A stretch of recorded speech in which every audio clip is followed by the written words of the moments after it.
Shalom saudaraku yang dikasihi oleh Tuhan, salam sejahtera buat kita semua. Teman-teman dan Bapak Ibu Saudara sekalian, kembali bersama saya dalam channel ini untuk melihat cuplikan-cuplikan video kesaksian para murtadin.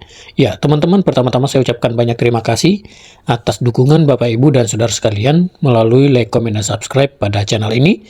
Dan doa serta harapan saya Tuhan senantiasa memberkati Bapak Ibu Saudara sekalian. Ya, baik teman-teman dan saudaraku yang dikasihi oleh Tuhan, kali ini kita akan kembali melihat satu cuplikan video tentang kesaksian rohani di mana seorang murtadin meninggalkan keyakinan lamanya yaitu Islam dan pilih menjadi pengikut Kristus. Nah, teman-teman, kalau dilihat dari latar belakang kehidupan keluarganya, kedua orang tuanya menikah beda agama. Ayah seorang Muslim dan ibu adalah seorang Buddha. Nah, teman-teman dan saudaraku yang dikasihi oleh Tuhan, seperti apa kisah perjalanan kehidupannya sehingga ia menjadi seorang pengikut Kristus? Mari kita saksikan dalam cuplikan berikut ini. Ini dia cuplikannya.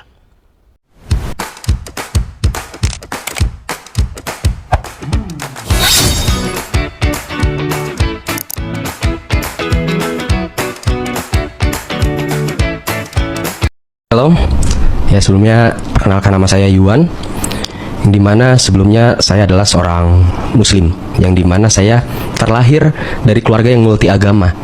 Ya, jadi papa saya Muslim dan mama saya Buddha, gitu. Dan di saat itu saya dari kecil Muslim sampai usia 21 tahun saya menjadi Muslim.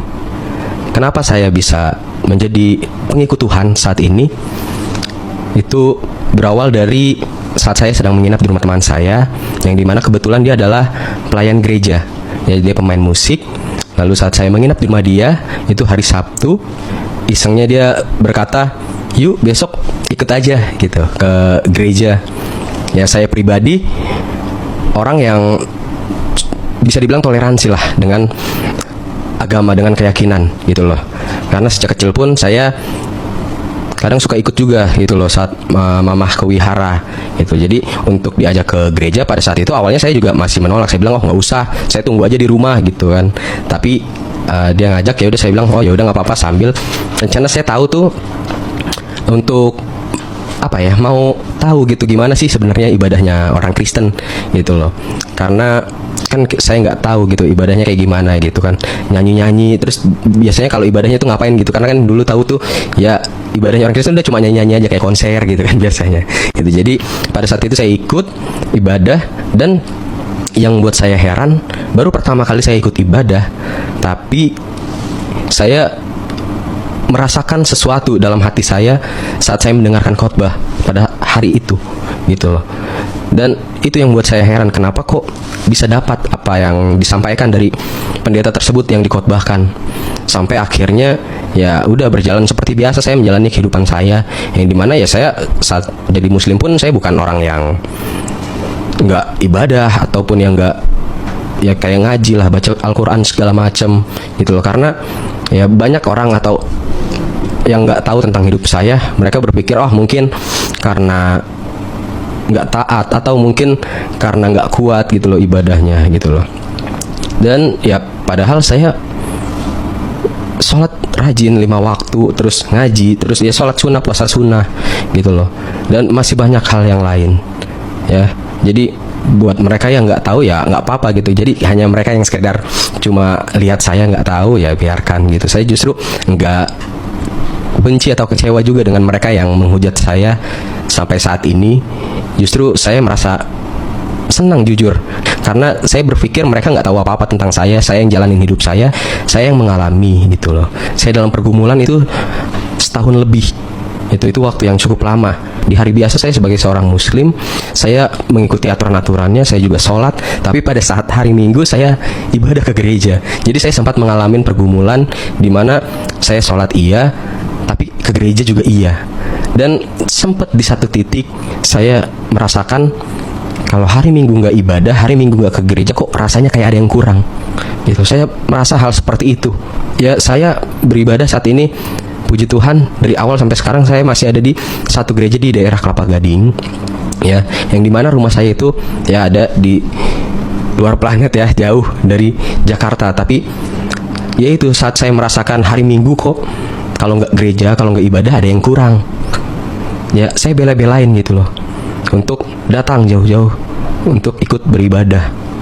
Ya sampai akhirnya saya pernah merasakan saat sedang praise and worship, ya saat sedang pujian penyembahan, tiba-tiba air mata saya keluar, air mata saya netes. Saya nggak tahu itu kenapa, tapi saat saya tahan air mata itu justru makin netes, makin kejar lagi nangis saya. Saya terheran-heran kok bisa, ya cuma dari kita nyanyi, dari lagu, dari pujian penyembahan, saya ngeluarin air mata. Di situ saya benar-benar merasa tersentuh. Saya baru sadar bahwa sekarang emang pujian penyembahan itu luar biasa. Dan sampai satu titik, ya di saat itu orang tua saya, khususnya mama saya, bertanya kepada saya, ya bahwa Yuan, mama lihat kamu kayaknya udah jarang sholat. Terus mama saya bilang, mama nggak apa-apa, kamu mau pindah keyakinan, kamu mau pilih keyakinan apa, mama nggak apa-apa. Yang penting saat kamu pilih keyakinan itu, saat kamu pindah, kamu fokus dan kamu taat sama keyakinan itu, gitu. Dan di saat itu saya belum bilang kalau saya sudah sering ke gereja, ya. Dan ada di satu momen saya diberi sakit pada saat itu. Sore, malam saya sehat, saya biasa aja. Tapi saat pagi hari, siang hari saya demam. Itu saya alamin selama 2 minggu, ya. Dan pada saat itu, setelah saya mengalami hal itu, lalu saya mendapat sembuh. Nggak lama dari situ tiba-tiba ada benjolan di leher saya di sebelah kiri. Awal saya berpikir mungkin biasa aja gitu loh, nanti juga sembuh. Akhirnya saya check up, dan di saat itu saya divonis oleh dokter bahwa saya kelenjar getah bening dan harus melakukan operasi. Tapi itu orang tua saya pun nggak ada yang tahu gitu loh, karena saya merahasiakan hal itu. Saya kalau ada apa-apa emang lebih tertutup orangnya. Ya kebetulan pendeta di gereja atau tokoh rohani pada saat itu nelfon saya, hubungin, tanya, "Yuk, kok nggak pernah datang? Kenapa?" Saya bilang, "Iya, kok saya lagi sakit." Gitu loh, saya sakit ini, saya cerita ke dia. Terus yang dia bilang, yang saya ingat itu, jangan ragu-ragu untuk gunain kata-kata hanya dalam nama Tuhan Yesus. Yang dimana ya saya udah cukup lama ke gereja, tapi saya belum pernah berdoa secara Kristen, ya. Dan akhirnya saat telepon ditutup, nggak lama saya berdoa. Dan pada malam hari itu pertama kali saya berdoa menurut ajaran Kristen gitu, doa secara Kristen. Yang dimana doa saya, dalam doa saya nggak minta kesembuhan. Saya berdoa, Tuhan, kalau Engkau benar ada, dan Engkau benar Tuhan, dan Engkau benar hidup, tunjukin sesuatu buat keraguan-raguan aku hilang. Aku mau mulai percaya nih sama Engkau, aku mau percaya sama Engkau. Coba buat keraguan-raguanku hilang. Kalau Engkau benar Tuhan dan Engkau benar hidup, tunjukin sesuatu. Saya berdoa dan saya tutup hanya dalam nama Tuhan Yesus. Aku sudah berdoa dan ucap syukur, haleluya, amin. Kalau tidur, sebelumnya kalau orang sakit tidur ya gelisah, ya rasanya gelisah. Udah gitu nggak nyenyak lah tidurnya. Tapi anehnya pada malam hari itu saya tidur benar-benar nyenyak, benar-benar pulas tidurnya. Dan saat bangun pagi harinya, saya merasa badan saya tuh kayak di-refresh, kayak di-reset ulang. Pada saat itu saya benar-benar ngerasa seger banget, benar-benar ngerasa kayak nggak ada sakit penyakit. Di situ yang buat saya speechless gitu loh, bahwa puji Tuhan, bengkak ya atau kelenjar getah bening di leher saya hilang. Dan saya periksa, dan puji Tuhan sampai sekarang pun penyakit itu udah nggak ada lagi sama saya, ya. Karena kejadian itu yang buat saya speechless. Saya baru berdoa tadi malam loh, Tuhan, saya bilang. Tapi paginya Tuhan langsung jawab. Titik itu, momen itu yang membuat saya percaya sama Tuhan, bahwa Tuhan Yesus itu benar Tuhan dan Dia benar hidup dan ada. Di situ yang buat saya percaya, dan saya saat itu memutuskan diri saya untuk dibaptis, ya. Tapi perjalanannya pun nggak mudah, ya. Jadi saat itu Tuhan berkata sama saya, saat saya sudah memutuskan diri saya untuk percaya, Tuhan malah ngomong, "Kamu yakin mau ikut aku? Ikut aku tuh nggak enak." Kalau kita bermain secara logika, kalau ada perkataan, "Kamu yakin mau ikut aku tuh nggak enak," kita pasti nggak mau. Tapi saat itu saya sudah yakin dengan keputusan saya untuk menerima diri saya dibaptis, dan saya percaya dan menerima Yesus sebagai Tuhan dan Juru Selamat. Akhirnya saya berbicaralah kepada mama saya, karena ya kebetulan saya dekat dengan mama saya. Jadi saya berbicara kepada mama saya bilang bahwa saya mau dibaptis. "Mah, Yuan mau dibaptis." Dia bilang, "Kamu jangan ikut-ikutan teman kamu, atau kamu jangan karena baru sebentar belum tahu apa-apa, tahu-tahu mau dibaptis." Saya bilang, "Yuan sebenarnya udah setahun lebih gitu loh, udah sering ibadah." Dan saya ceritain apa yang saya alamin tadi tentang sakit penyakit saya dan disembuhkan. Saya mendapatkan suatu mukjizat dari Tuhan. Dan di saat itu pun mama saya juga nggak langsung setuju iya, gitu loh. Mama saya bilang, ya mama sih jujur, kecewa nggak kecewa. Kecewanya kamu pindah kenapa nggak ikut mama pada saat itu. Yang dimana ya tadi saya bilang mama saya adalah seorang Buddha, ya. Jadi mama saya bilang seperti itu sampai akhirnya mama saya waktu itu mau bikin janji lah dengan seorang bikhu atau bante untuk saya sharing sama dia, untuk saya berbicara lah. Mungkin maksud mama saya ya biar saya lebih milih-milih lagi lah pada saat itu. Tapi saat itu saya bilang sama mama saya, "Mah, Yuan pindah keyakinan bukan karena seseorang, tapi karena hati Yuan. Kalau Yuan memang hatinya ada di Buddha, dari kecil Yuan udah sering ikut mama, tapi hati Yuan nggak di situ." Yuan bilang juga, Yuan pindah keyakinan bukan karena seseorang. Karena kalau Yuan pindah keyakinan karena seseorang, saat Yuan kecewa dengan orang tersebut, Yuan pasti akan kecewa juga dengan keyakinannya. Ya, tapi ini benar-benar dari hati Yuan. Ini kemauan Yuan untuk menjadi pengikut Tuhan Yesus. Ya, dan saat itu pun mama saya juga nggak terima begitu aja. Dan akhirnya ya saya juga memutuskan diri saya untuk segera dibaptis karena saya merasa saya udah lama dalam kebimbangan. Saya nggak bisa harus terus-terusan hidup kayak begini. Saya ingat itu tahun 2018, ya. Saya daftar di situ, saya akhirnya baptis di saat itu, yang dimana saya baptis itu waktunya seminggu sebelum Lebaran. Itu yang bikin saya bingung juga pada saat itu karena ya jujur papa saya juga waktu itu belum tahu, ya. Jadi saat di rumah pun ya saya puasa, saya sahur, saya puasa, ya. Dan itu yang bikin saya bingung. Akhirnya saya tanya sama pendeta saya tanya sama dia, kok kan minggu depan Lebaran nih, terus saya harus gimana? Saya kan dari baptis dan orang tua belum tahu, khususnya papa saya. Ya mungkin banyak juga yang bilang ya udah tinggal kasih tahu, tapi nggak semudah itu. Kita tahu lah Muslim dan Kristen kayak gimana. Papa saya juga orangnya yang tegas, orangnya yang keras. Ya saya juga ada rasa takut untuk bilang ke papa saya takut akan kejadian-kejadian yang nggak saya bayangkan, yang nggak saya pikirkan pada saat itu. Sehingga akhirnya ya saya tanya lah sama pendeta saya, kok minggu depan di Lebaran nih dan saya udah dibaptis, terus saya harus kayak gimana? Akhirnya dia bilang, ya udah kamu lakuin aja apa yang biasa kamu lakuin, tapi fokus kamu ke Tuhan. Saat saya cerita seperti ini pun ke orang-orang, banyak juga yang bertanya-tanya atau berkata-kata, kok bisa kayak gitu? Ya karena sebagai seorang Kristen, Tuhan gak lihat kita mau beribadah kayak gimana caranya. Ya Tuhan lihat hati kita saat beribadah, fokus kita ke Tuhan. Percuma kita beribadah ikutin tuntunan acara ibadahnya, tapi fokus kita keluar bukan ke Tuhan, gitu loh. Jadi kita beribadah sama Tuhan tuh bisa kapan aja, di mana aja, nggak ada waktunya, nggak ada patokannya. Ya, yang penting fokus kita, hati kita ke Tuhan. Akhirnya ya singkat cerita, saat Lebaran, saat Idul Fitri, saya ikutin seperti yang dikatakan pendeta saya. Saya ya tetap ikut beribadah waktu itu ke masjid, ikut sholat Idul Fitri. Tapi saya hanya ikut gerakannya aja, ya. Tapi fokus saya ke Tuhan. Pada saat itu saya fokus ke Tuhan, gitu loh. Ya, dan kita tahu abis Idul Fitri dekat dari situ Idul Adha. Wah, itu saya bingung lagi. Saya harus kayak gimana, ya. Dan akhirnya di saat itu ya namanya anak muda ya kan, mencari akal. Akhirnya saya nginep di rumah teman saya. Itu saya nginep di rumah teman saya. Besokannya pas Idul Adha saya pulang siang. Ya saya bilang sama orang tua saya ketiduran di rumah temen gitu, ya. Padahal saya sengaja untuk menghindari itu karena saya bingung gitu loh. Saya sebagai seorang yang baru mengikuti Tuhan, saya bingung harus bertindak seperti apa.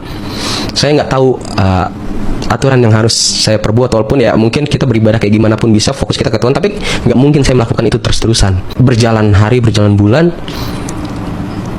papa saya akhirnya ngomong sama saya, yang dimana sebenarnya hubungan saya sama papa itu kurang dekat lah. Saya ada akar kepahitan dengan papa saya.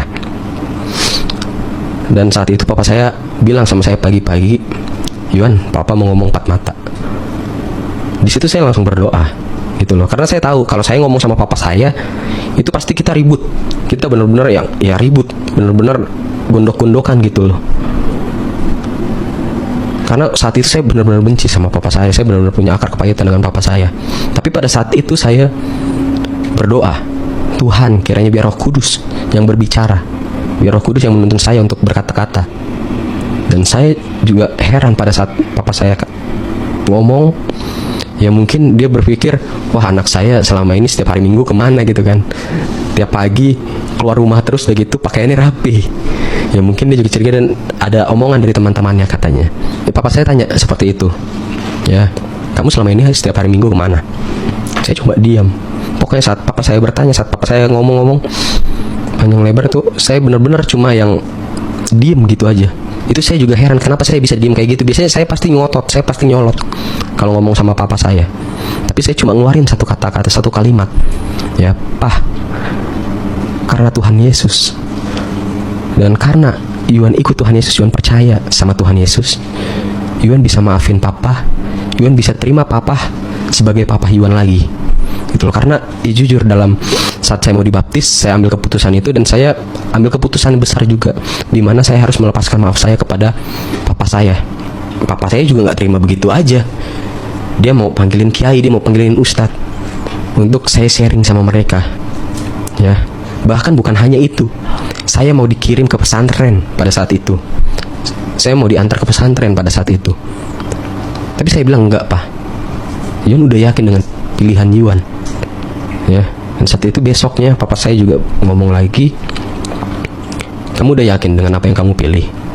Kalau kamu udah yakin dengan keputusan kamu dan dengan apa yang kamu pilih, ya udah.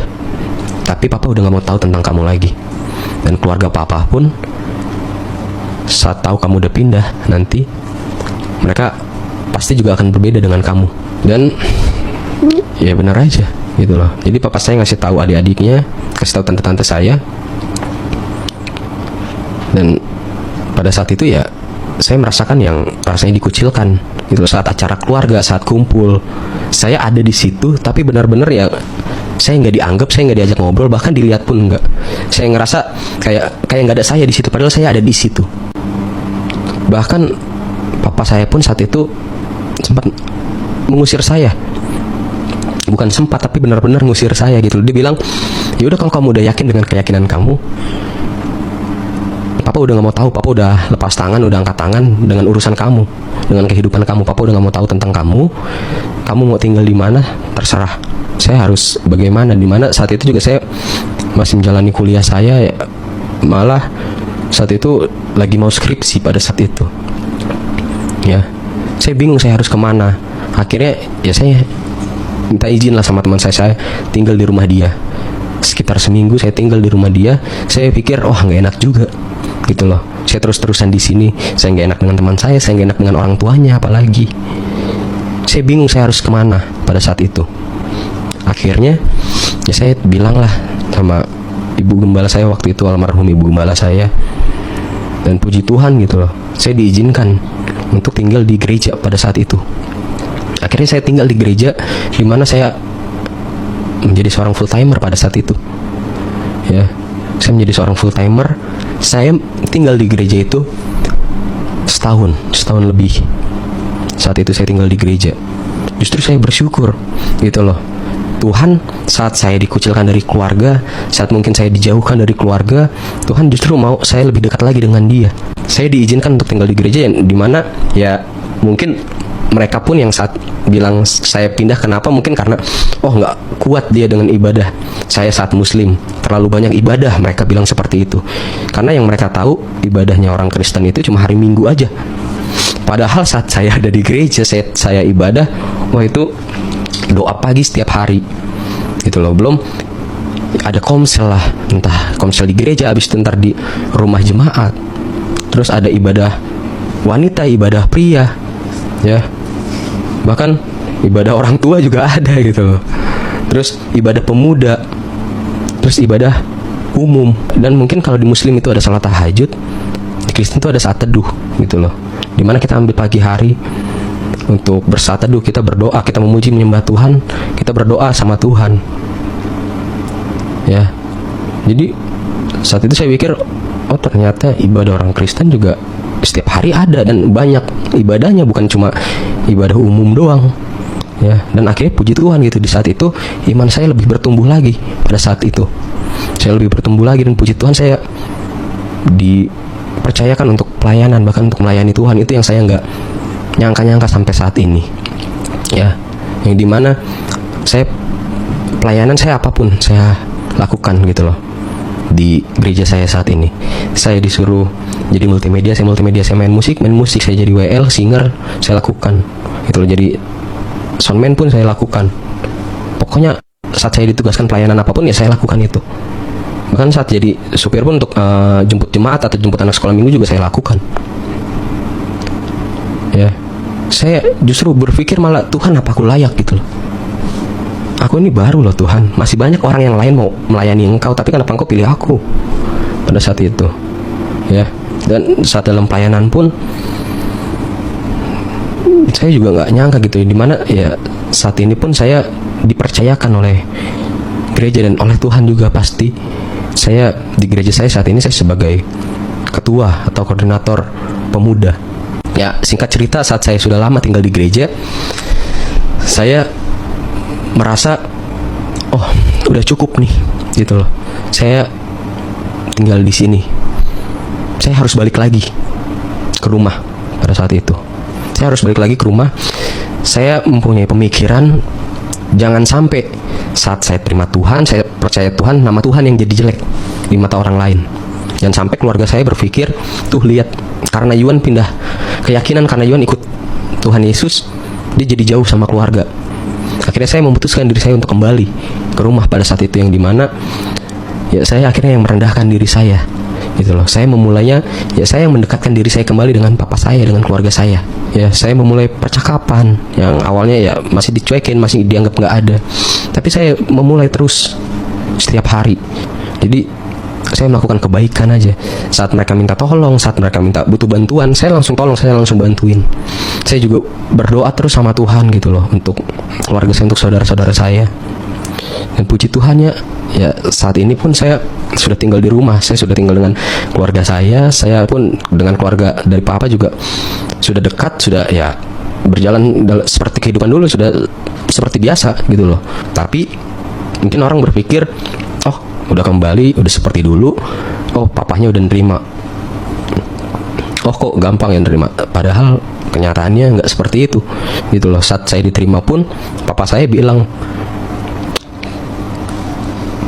hubungan kamu sama papa udah bukan orang tua dan anak lagi, tapi hubungan kita cuma hubungan sosial. Kamu mau tinggal di rumah ini silahkan, enggak juga nggak apa-apa gitu loh.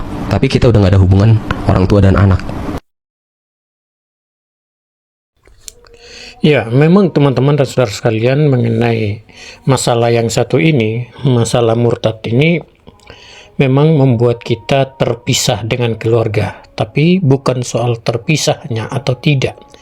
Yang penting di sini adalah mengenai imannya kepada siapa. Tujuan akhir kita itu kemana. Itulah yang penting dan itulah yang harus kita tentukan selama kita hidup. Nah, ketika kita berada di dunia ini dan ketika kita salah melangkah, maka yang terjadi adalah kematian kekal. Nah, itulah sebabnya abang ini, Murtadin ini, sekalipun dia meninggalkan keluarganya, dijauhi oleh keluarganya, terpisah oleh keluarganya, dia tetap memilih Kristus. Dan sekalipun juga ia kembali, ia tidak diterima, itu tidak menjadi masalah buat dia. Selama kehidupan kerohaniannya tidak rusak di hadapan Allah, maka dia percaya bahwa apapun yang dia lakukan, apapun yang dia perbuat, itu senantiasa mempermuliakan Tuhan. Dan satu yang paling penting yang saya lihat dari kesaksiannya ini adalah bahwa sekali Yesus, tetap Yesus. Ya, sekian teman-teman, saya harap apa yang disampaikan oleh Murtadin ini, kita juga pun terus dikuatkan, diteguhkan iman kita di dalam Yesus Kristus. Kiranya dari kesaksian ini, Bapak, Ibu, dan Saudara sekalian diteguhkan dan diberkati. Oke teman-teman, demikian dari saya. Tuhan Yesus memberkati kita semua. Shalom.